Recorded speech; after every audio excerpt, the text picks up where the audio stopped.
Hello guys, another day, another beetle sa TikTok shop. Hello guys, ayan na guys, dumating na yung order ng kapatid ko. In fairness, maganda ang pagkabalot niya. Kung i-rate ko, 10/10 siya. At saka marami siyang freebies na binigay. May biscuit, dalawang chocolate yan, tapos may candy. May dalawang paintbrush na libre. Yung color palette, in-order yan. At saka yung paintbrush na set. Tapos, ayan, may free another 2 card na may picture, free din yan. Tapos, may dalawang bulaklak na pang design, sunflower din yan.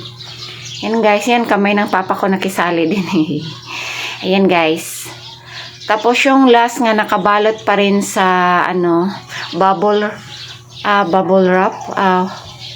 bubble wrap, yan. Yan yung watercolor paper. Maganda